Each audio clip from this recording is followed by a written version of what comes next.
soy Patsy aquí en Quiroga Law Office y como lo usual traemos muchos temas muy interesantes para nuestra comunidad inmigrante. El día de hoy tenemos a Héctor Quiroga. ¿Cómo estás, Héctor? Hola Patsy, ¿cómo estás? Muy bien, gracias. El tema del día de hoy va a ser patrocinadores, así es que tenemos unas preguntas muy buenas.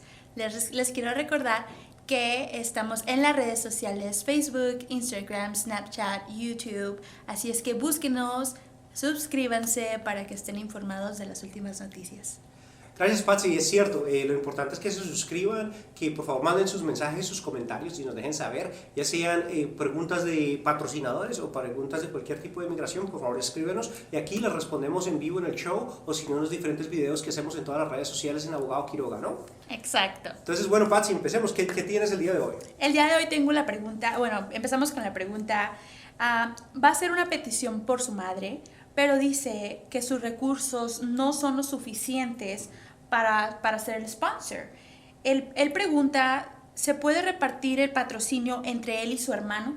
Sí, bueno, es una bonita pregunta y creo que estamos cometiendo un error técnico en la pregunta.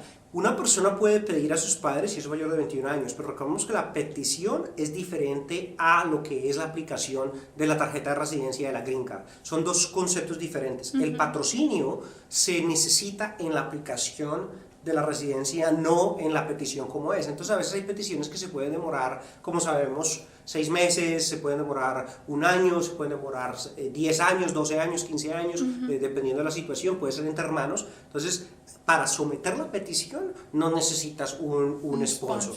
Ya es cuando vamos a aplicar para la residencia. Ahora, asumamos que lo está haciendo todo al mismo tiempo. Sí, un patrocinador, si la persona haciendo la petición, ¿sí?, esa persona automáticamente es el patrocinador.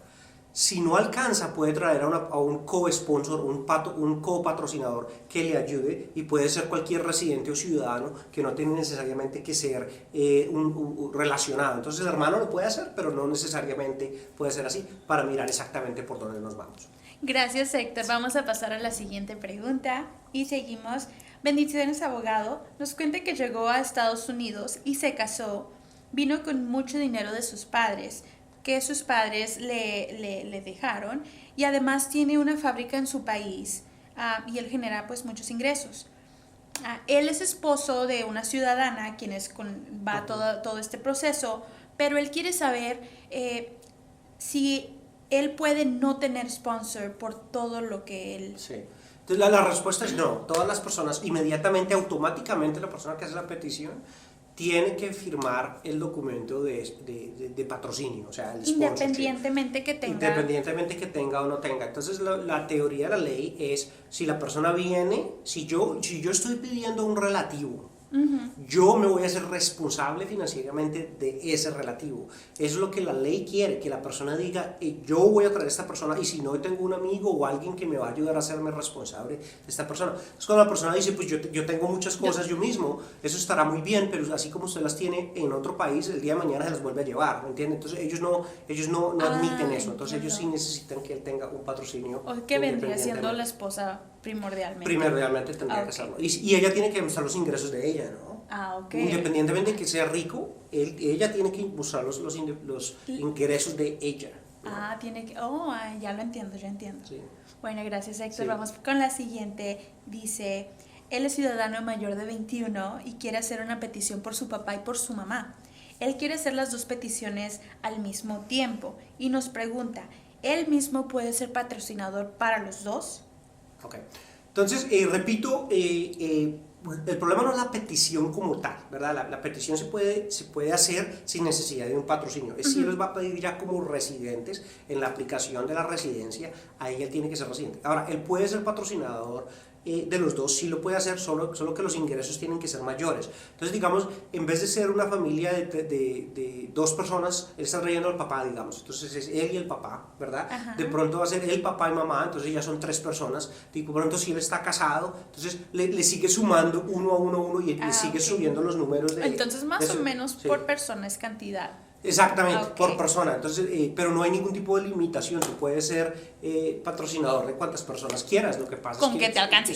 con tal de que alcance los ingresos, exacto. correcto. Ok, gracias Héctor. Pasamos con la siguiente y dice que su esposa lo pidió a él, pero no tiene los recursos suficientes, entonces acudieron con su suegra.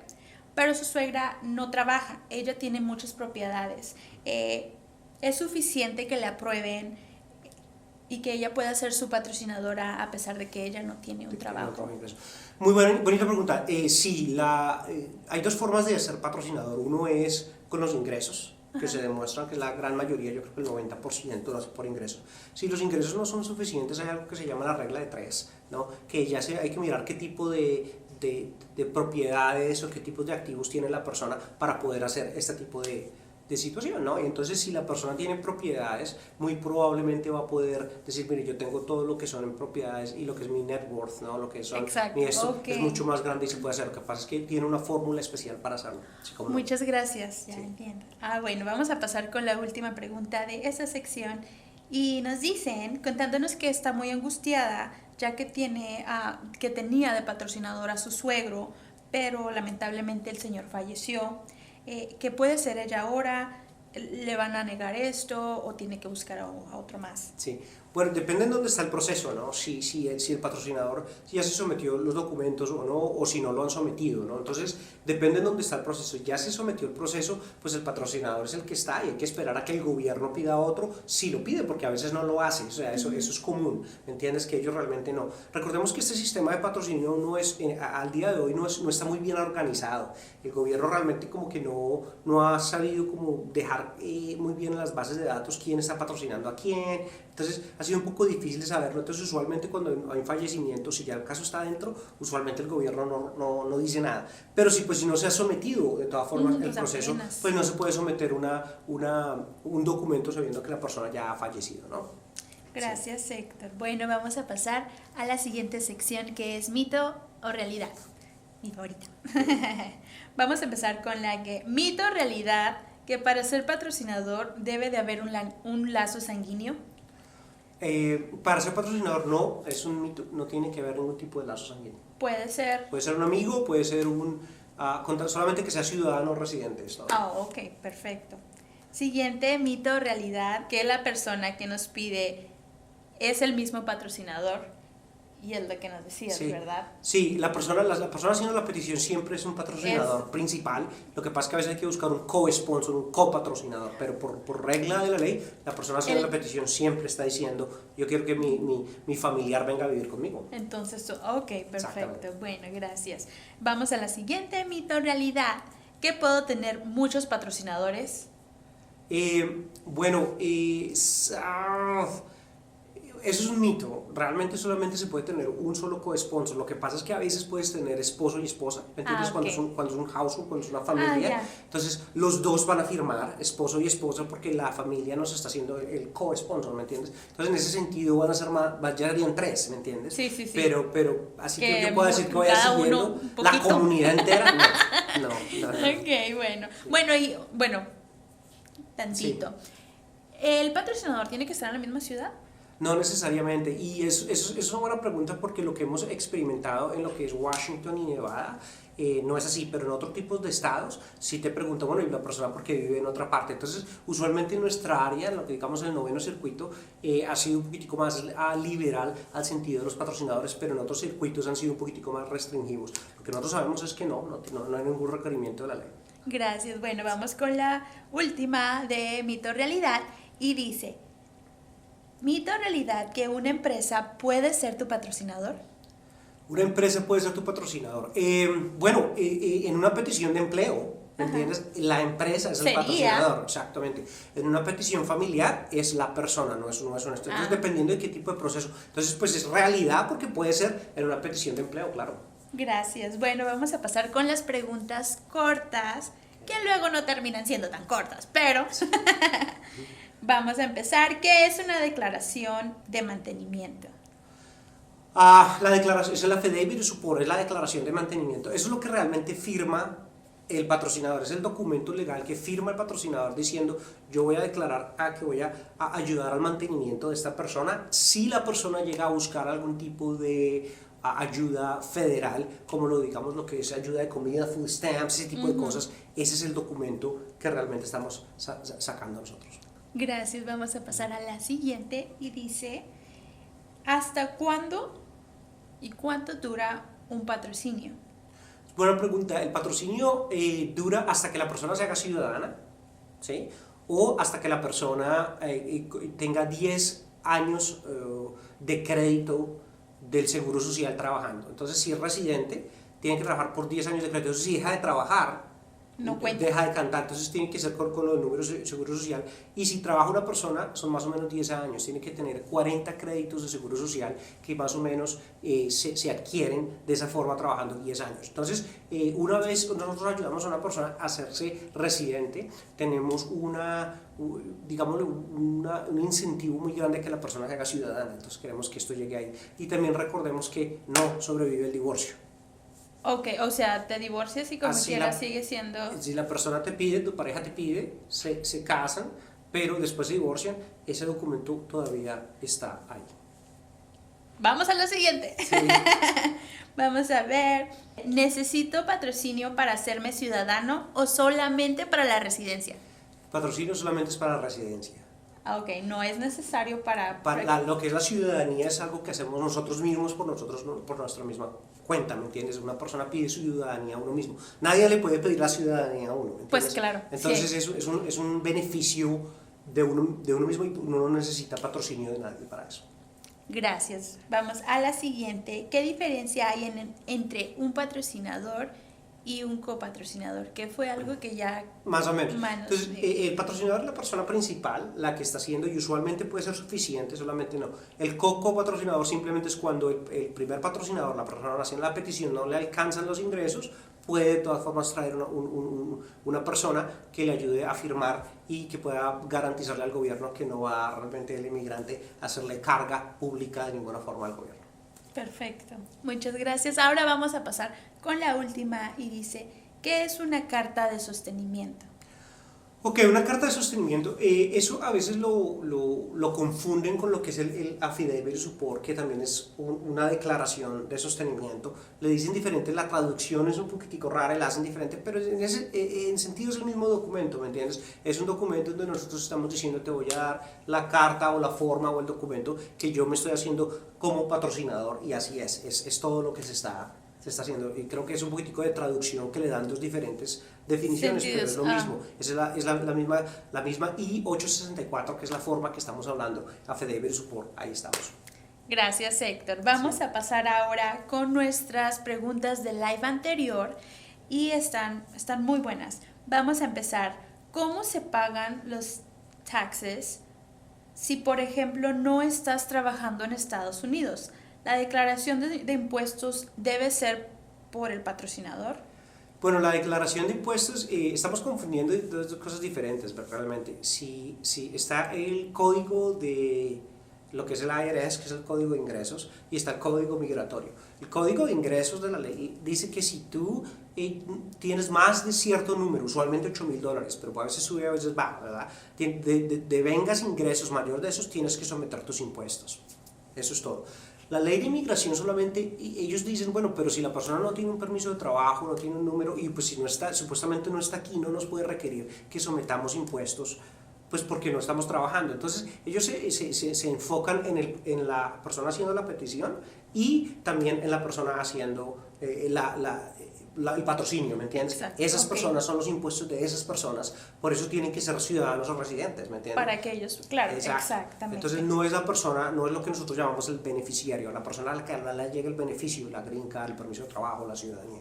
¿Entiendes? Y esa es la persona que te está peticionando y a la persona que le está ayudando al peticionario. Exactamente. Exacto.